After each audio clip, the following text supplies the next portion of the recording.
friends, how are you doing today? My name is Mary and this is Happily Ever Esch, and today I want to share with you my favorite nonfiction reads from 2018. So all of these were library borrows, I think. No, that's not true.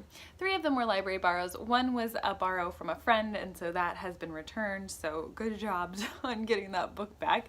So yeah, let's just hop on in. So these books are not in any particular order, and I have 4 of them to share with you. So the first one is American Wolf.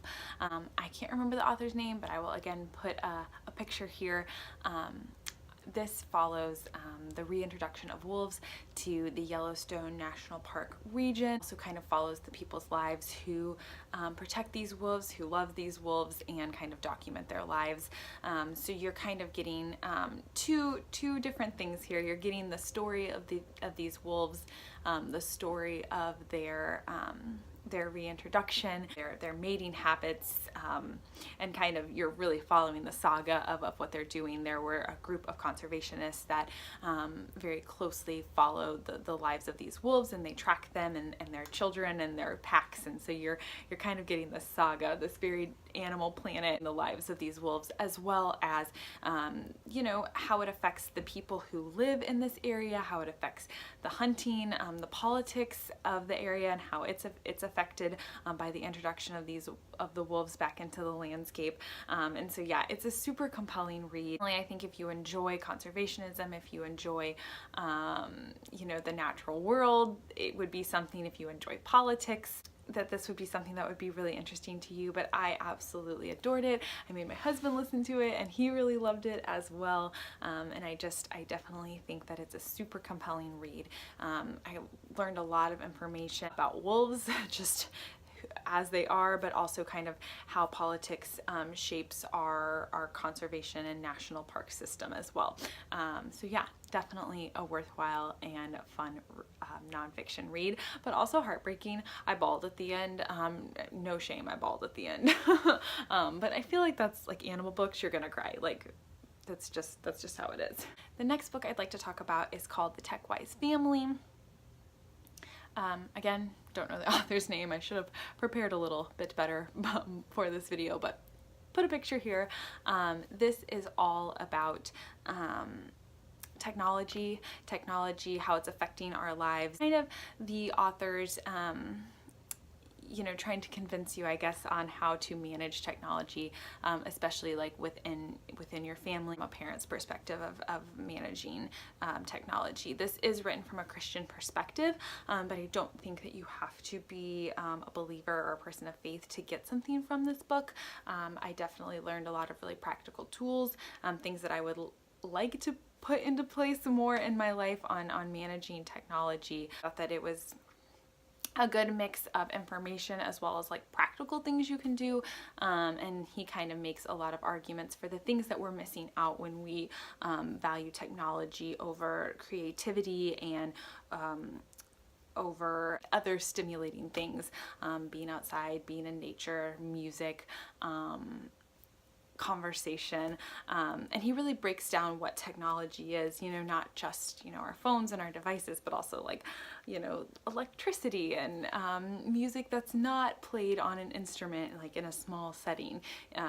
You know, he really breaks down what is technology and how it's affecting and touching so many different parts of our lives, and how we can be aware of that and how we can maybe fight against that a little bit, and to connect more with our world. Again, it's from a Christian perspective, so with our Creator and with each other. So I really appreciated that book, and I think if you are looking for a good book on technology and its effects in our lives, and just kind of maybe wanting some tips and tricks and tools in your tool belt to manage technology better in your life, I think that this would be a really good nonfiction to pick up. Next, I'd like to talk about To Obama, with Love, Joy, Anger, and Hope. I absolutely adored this book. I read it at the end of 2018, so when a lot of the election stuff was going on, and it was just such a heartwarming and just a good read when so much of the election stuff was going on. This book is looking at Obama and is looking at President Obama and a practice that he had, which was to pull 10 letters from all of the letters that are written to him. Hi, I am a same human, different looking human today because I got interrupted and the other video never got finished. But I was talking about To Obama with Love, Joy, Anger, and Hope, maybe, which I absolutely adored. So this book is looking at a practice that Obama had. He had a whole mailroom team set up, and they went through every single letter that was written by constituents to him, and they pulled 10, and every night he read those 10 letters.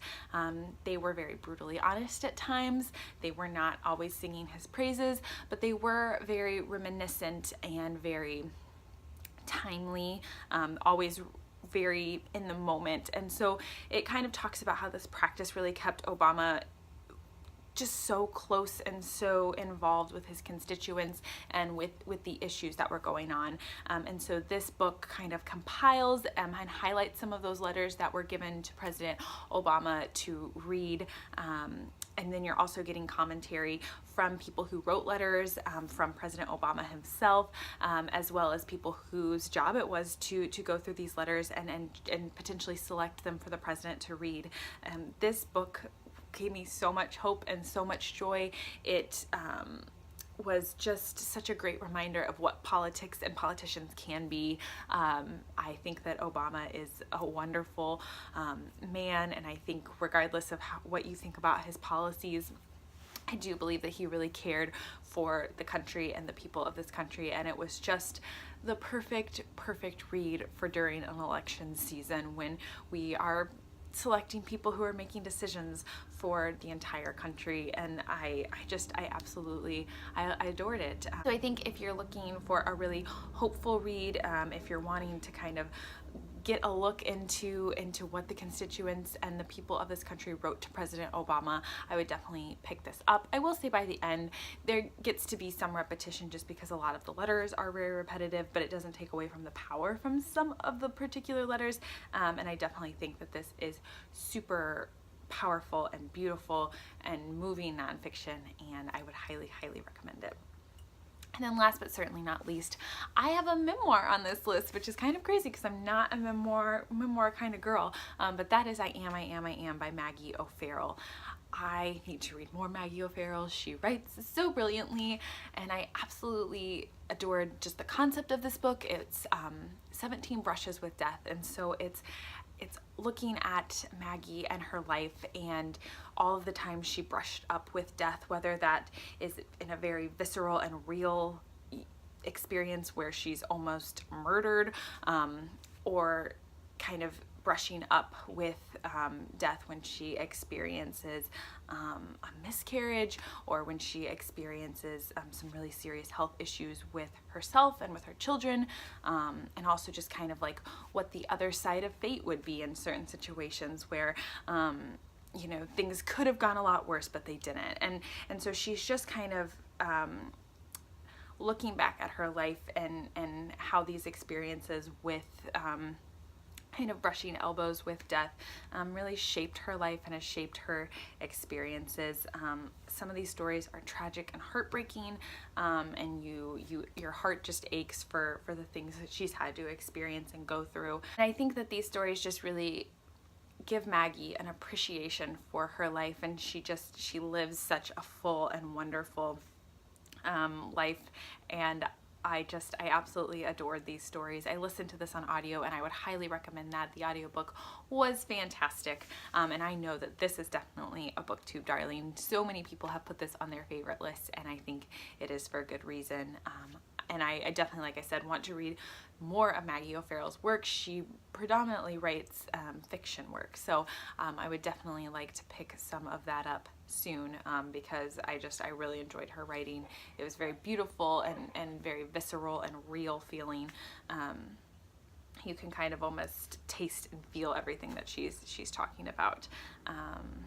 So yeah, definitely would recommend this memoir, even if you're someone who's not super into memoirs. And I really enjoyed kind of the short story or essay-like format that this book is told in. All right, so those are my 4 favorite nonfiction books that I've read in 2018. I don't have them to hold up because they were all books that I borrowed. So yeah, I would love to know what is some of your favorite nonfiction. Please leave it down in the comments below or chat with me about any of these books if you enjoyed them. If you didn't, I'd love to know. I'd love to chat with you down below.